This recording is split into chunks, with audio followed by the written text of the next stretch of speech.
अस्सलामुअलैकुम। प्रोग्राम अक्स बरक्स के साथ मैं हूं शाइस्ता शहजाद। नाज़रीन, पाकिस्तान और अफगान तालिबान जंगबंदी जारी रखने पर अब मुत्तफिक हो चुके हैं। पाकिस्तान और अफगान तालिबान के दरमियान मुज़ाकरात पर तुर्की की वज़ारत ख़ारजा ने एक मुश्तरका एलामिया भी जारी किया है, जिसके मुताबिक तुर्की और कतर की सालिसी में पाकिस्तान और अफगानिस्तान के दरमियान 25 से 30 अक्टूबर तक इस्तांबुल में मुज़ाकरात हुए और ये मुज़ाकरात दोहा में 18 और 19 अक्टूबर को तय पाने वाले जंगबंदी मुआहिदे को मजबूत बनाने के लिए मुनाकिद किए गए। एलामिया में कहा गया है कि फरीकैन ने जंगबंदी के तसल्सल पर इत्तेफाक कर दिया है।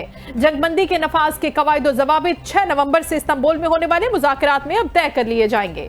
वज़ीर दिफा ख्वाजा आसिफ ये वाज़ेह कर रहे हैं कि अफगानिस्तान की जानिब से TTP की सरपरस्ती बंद होने तक हमारे उनके साथ कभी ताल्लुकात मामूल पर नहीं आ सकते।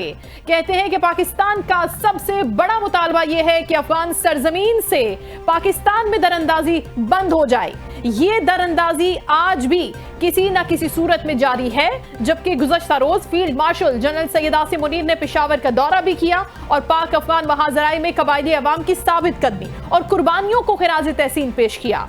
ISPR ने जारी बयान में यह बताया है कि फील्ड मार्शल ने पेशावर में कबायली अमायदीन के साथ बाहमी गुफ्तगू भी की। उन्होंने कहा कि कबायली अवाम की सिक्योरिटी फोर्सेस के साथ गैर मशरूत हिमायत को हम सराहते हैं। पाकिस्तान तमाम हमसाया मुमालिक बशमूल अफगानिस्तान के साथ सिर्फ और सिर्फ अमन का ख्वाहिशमंद है, अमन ही चाहता है और अमन की बहाली के लिए हर लम्हा कोशिशें और काविशें करता रहेगा। इसी सारी सूरत हाल पर नेगोशिएशन के प्रोसेस पर हम बात करेंगे। हमारे रिस्पेक्टेड गेस्ट इस वक्त हमें ज्वाइन कर चुके हैं। ब्रिगेडियर रिटायर्ड बाबर अलाउद्दीन साहब दिफाई तज्जियाकार हैं, उनको हम वेलकम करते हैं। अस्सलाम वालेकुम सर।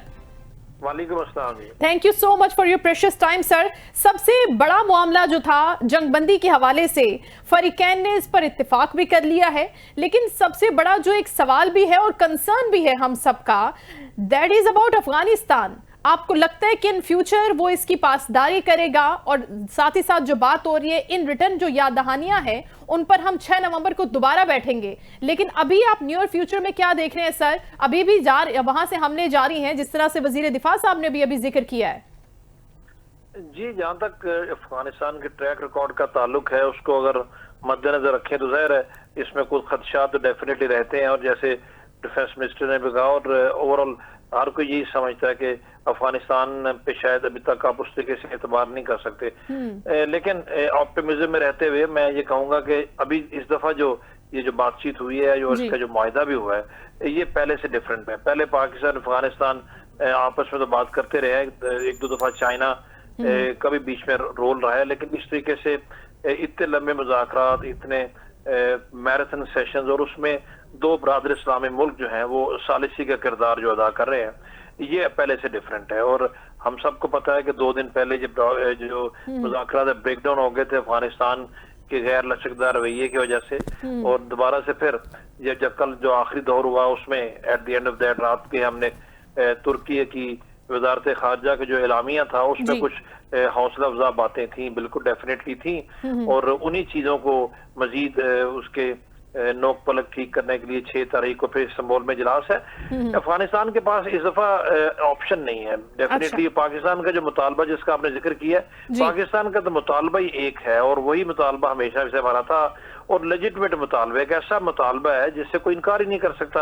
एक मुल्क की सरजमीन हमारे खिलाफ दहशत गर्दी के लिए ओपनली इस्तेमाल हो रही है, उसमें कोई ढकी छुपी बात नहीं है और रोजाना की बुनियाद पर हो रही है, तो कैसे वो मुल्क उससे इनकार कर सकता है? और कैसे वो कह सकता है कि जी मेरी सरजमीन आपके खिलाफ इस्तेमाल नहीं हो रही, या जो हो रही है तो उसको मैं रोक नहीं सकता? ये पाकिस्तान का मुतालबा था।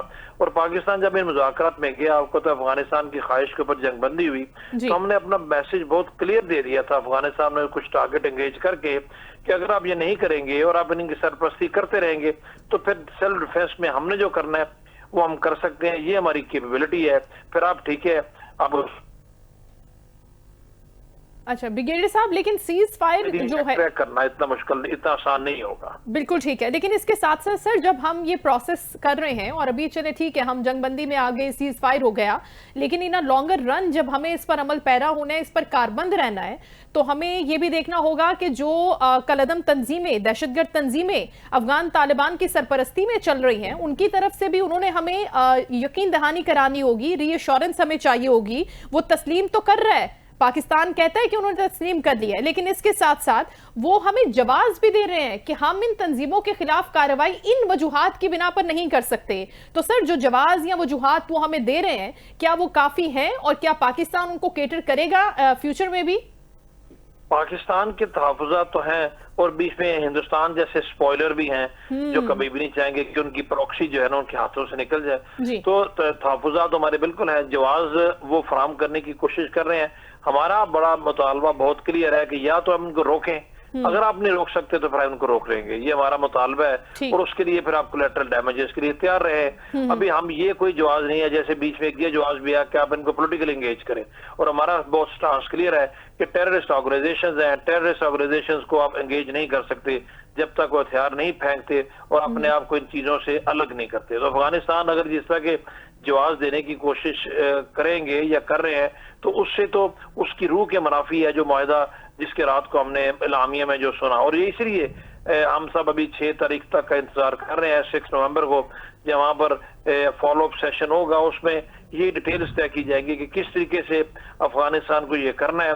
और वो हमें फिर लिख के देंगे दुनिया के सामने सालिसों की मौजूदगी में कि कैसे वो उसको करेंगे, क्योंकि जब तक डुएबल उनकी तरफ से एश्योरेंसेस नहीं होगी उस वक्त तक हम भी यकीन नहीं करेंगे। और डेफिनेटली आपने जिक्र किया डिफेंस मिनिस्टर की स्टेटमेंट का कि जब तक उनकी सरपरस्ती वो नहीं छोड़ते उस वक्त तक अफगान तालिबान के साथ और अफगानिस्तान के रजीम के साथ हमारे ताल्लुकात ठीक नहीं हो सकते, क्योंकि रोजाना की बुनियाद पर ये हमले हो रहे हैं। इन मुज़ाकरात के दौरान भी होते रहे हैं। सीज फायर उनकी तरफ से मुतालबा था या ख्वाहिश का इज़हार किया गया था, हमने फौरी तौर पे की।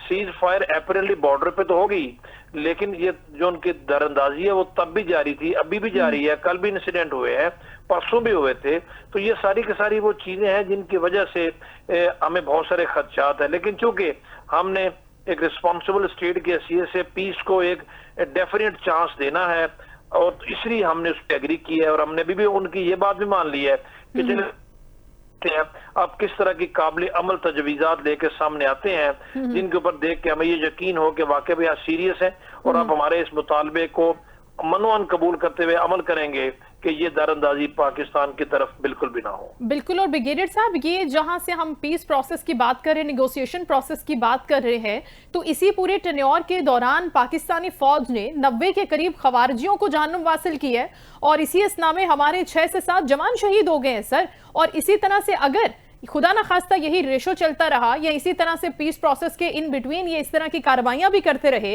तो आपको नहीं लगता कि फिर पाकिस्तान उससे हाथ खींच लेगा और पाकिस्तान फिर अपने तरीके से जवाब देगा पाकिस्तान की स्ट्रेंथ पर, अफवाज पाकिस्तान की परफॉर्मेंस पर और साथ ही साथ उनके कैपेबिलिटी के ऊपर? अफगानिस्तान को किसी किस्म का शक होना नहीं चाहिए, क्योंकि हालिया भी हमने भारत को जिस तरह से जवाब दिए ये हमें उसको बताना होगा बार बार। जी बिल्कुल, हम हाथ खींच लेंगे। मैंने पहले भी कहा कि दो चीजें साथ साथ नहीं चल सकती कि आप पीस प्रोसेस के नाम पे, सीज फायर के नाम पे आप टाइम भी गेन करते रहे और साथ ही साथ ये दरअंदाजी भी जारी रहे और हमारे लॉसेज भी होते रहे। हमने क्या करना है हमने इनको बता दिया, इंडिकेट हमने इनको कर दिया था जब कुछ स्ट्राइक्स हमने काबुल में, कंधार में की थी। और हम क्या कर सकते हैं वो इनको पता है। इनको शायद शक हो, लेकिन इनके मास्टर्स को जो इनके पीछे इनको सपोर्ट करते हैं इंडियंस, उनको कोई शक नहीं है, वो बिल्कुल जानते हैं और तभी वो प्रॉक्सीज को आगे करते हैं, खुद सामने नहीं आते। तो अगर इनको शक हुआ और इन्होंने दो चीजें साथ साथ चलाई तो डेफिनेटली ये तो चल ही नहीं सकता। ये तो बड़ा क्लियर हमने कह दिया है, बिल्कुल एब्सोल्युटली क्लियर हमने कह दिया। अगर वो इस पे नहीं करेंगे तो डेफिनेटली फिर हमने जो करना है हमने करना है, भाई हमने इंतजार नहीं करना। और पहले की तरह हमने बार बार कोई इनको यकीन याद नहीं दिलाना, इनकी मिन्नतें नहीं करनी, इनको अपीलें नहीं करनी। और अभी हमने जो करना है हमने बिल्कुल क्लियर इनको बता दिया है। फिर अगर ये नहीं मानेंगे लेकिन तो ठीक है। लेकिन बाबर साहब इनकी इंटेंशंस बाबर साहब अभी भी बड़ी क्लियर हैं। आप ये देखें कि ये खबर है कि भारत ने चित्राल से निकलने वाले दरिया कुन्नड़ पर अफगान तालिबान की जानिब से डैम बनाने में मदद की पेशकश की है। ये डेवलपिंग स्टोरी है और इसके साथ साथ हिंदुस्तान अभी बॉर्डर के ऊपर बहुत बड़ी मशकें भी कर रहा है। सालिस कह रहे हैं कि पाकिस्तान जो कह रहे जायज किस्म के मुतालबात कर रहे हैं उसके ऊपर अफगानिस्तान नहीं आ रहा, लेकिन मीनवाइल वो हिंदुस्तान के साथ डैम भी बना रहा है, मिलकर उनके साथ चल भी रहा है, उनके साथ अच्छे से रहना भी चाहता है। तो क्या ये बात वाजे नहीं हो जाती पाकिस्तान के ऊपर? अफगानिस्तान की इंटेंशंस हमें नजर नहीं आ रही सर? ये खबीर तो वही है, इसमें कोई शक नहीं। इंटेंशन हमें बिल्कुल पता है और हम अभी किसी मखमसे में नहीं है, हम किसी कंफ्यूजन में नहीं है, एब्सोल्युटली क्लियर है। और अभी हमने ये नहीं है कि हमको सरप्राइज किसी से हो जाएंगे। अच्छा। जो मैंने पहले बात की, हम सिर्फ पीस को एक चांस इसलिए देना चाहते हैं कि हमारे बहुत ही करीबी दोस्त कतर और तुर्किया बीच में आगे, उनकी तरफ से ये ऑफर आई, ज़ाहिर है उनको हम एम्बेरस नहीं करना चाहते, हमने उनका मान भी रखना, उनकी बात माननी है, बिकॉज ओवरऑल पाकिस्तान और अफगानिस्तान का किसी सूरत मुकाबला नहीं किया जा सकता। वो एक ऐसी स्टेट है जिसको दुनिया मानती नहीं है, उनकी गवर्नमेंट को, वो बिल्कुल आइसोलेटेड है, हम तो बिल्कुल डिफरेंट है। और वो तो अगर नहीं भी कुछ करते हो जैसा जैसा भी उनका रवैया है, लोग उनसे एक्सपेक्ट भी नहीं करते, लेकिन हमने चूंकि पीस को एक चांस देना है और हमने दुनिया को ये बताना है कि हम किस हद तक आगे जाके, फिर भी हमने सब्र तहम्मुल का मुजाहरा किया। बट जो आप बात कर रही हैं उनके, ये हमें सब पता है, और हिंदुस्तान जो कुछ करना चाहता है, उनके प्राइम मिनिस्टर तो खुल के कहा भी है, और जो मशकें कर रही हैं वो हम उनसे बेखबर बिल्कुल नहीं है। हमने अपने बिल्कुल जो मेयर्स लेने थे हमने लिए हुए हैं, और अल्हम्दुलिल्लाह ऐसी कोई बात नहीं है कि हिंदुस्तान अगर उनमें जरा सा भी कुछ होता तो वो तो बहुत कुछ पहले करना चाहते थे। वो इसलिए अफगानिस्तान जैसे और इन दो फितनों को जो हिंदुस्तान के ज़ाहिर है उनकी सपोर्ट के साथ वो अफगानिस्तान से बलोचिस्तान और KPK में ऑपरेट कर रहे हैं, इनके जरिए वो सब कुछ कर रहा है। तो ओवरऑल एक बहुत अच्छी सिचुएशन तो नहीं है वेस्टर्न ईस्टर्न बॉर्डर पे, but this is what it is. हमने अपना रोल अदा किया है, मैयर्स हमने लिए हुए हैं,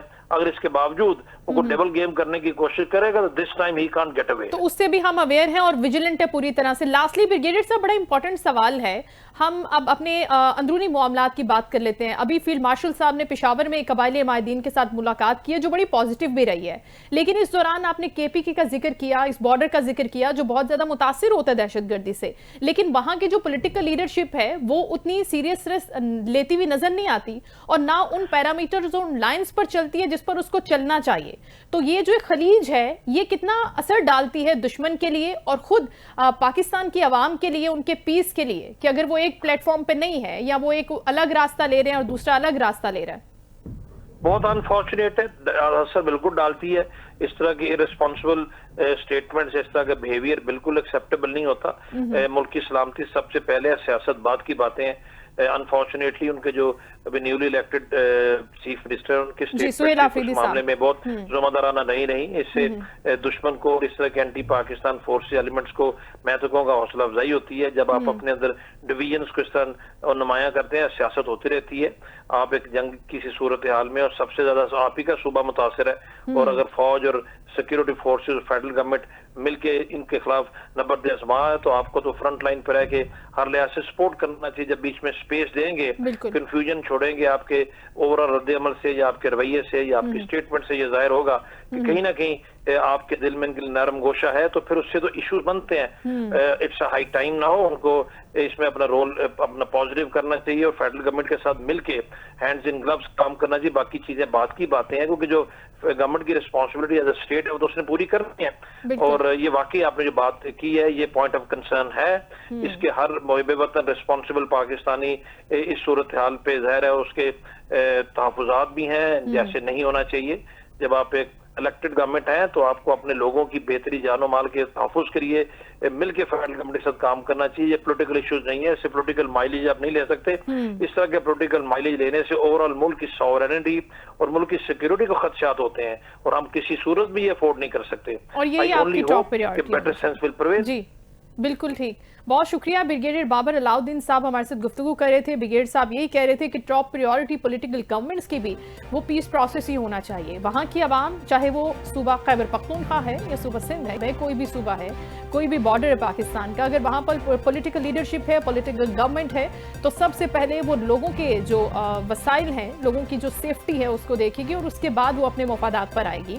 या फिर अगर पॉलिटिकल कंसर्न है, अगर हम ये बोलें कि कोई पॉइंट ऑफ डिफरेंस है किसी एक ओपिनियन के ऊपर, किसी एक मैटर के ऊपर, तो आप उसको बैठकर सॉल्व कर सकते हैं। उसके लिए आपके पास पार्लियामेंट का प्लेटफॉर्म है। पार्लियामेंट में नहीं बैठना चाहते, आप 1-on-1 मुलाकातें भी कर सकते हैं, यहाँ पर जमहूरियत का राज है। लेकिन दूसरी जानिब अदालतें आपके पास मौजूद हैं, अदालतों के जरिए आप इंसाफ ले सकते हैं। लेकिन अगर आप ये कहें कि हम इन तमाम प्लेटफॉर्म्स पे नहीं बात करना चाहते और हम एक अलग लाइन को अपनाना चाहते हैं, और हम बोलेंगे कि हम दो टोक फैसला करेंगे और आपको उस पर अमल करना होगा, तो फिर वो आपके लोगों के लिए भी एक नुकसान की चीज होगी। जिस तरह से फील्ड मार्शल आसिम मुनीर साहब पहुंचे हैं पेशावर में, उन्होंने कबायली माहिदीन के साथ मुलाकात भी की है, तो इसी तरह से अगर सुहेल आफरीदी साहब भी यहाँ पर फ्रंट लाइन पर रहें और वो यहाँ पर वो अपना रोल प्ले करें जो किया जाना चाहिए, अगर वो अपने उस रोल से जो खान साहब के हवाले से वो पार्टी लाइन की बात करते हैं, अपने एक विजन की बात करते हैं, उससे स्टेप बैक करते हुए यहाँ पर आकर काम करते हैं, तो यकीन जानिए वो लोगों के दिलों में ज़्यादा जल्दी घर बनाएंगे। क्योंकि सबसे पहले तो रियासत है, सबसे पहले तो पाकिस्तान है, और सबसे पहले तो पाकिस्तान की बका और सलामती है, पाक अफवाज हैं, और उसके बाद फिर हम किसी पॉलिटिकल पार्टी की बात करते हैं, उसके बाद हम कोई और बात करते हैं, अपने पर्सनल गेन की बात करते हैं। लेकिन यहाँ पर पार्टी के मामलात को, अपनी पर्सनल चीज़ों को, ख्वाहिशात को, अपनी बातों को ज़्यादा हाईलाइट किया जाता है, जिसे हमें गिव अप करना है ताकि हम आगे बढ़ सकें। प्रोग्राम में यह वक्त हुआ शॉर्ट ब्रेक का। Stay with us.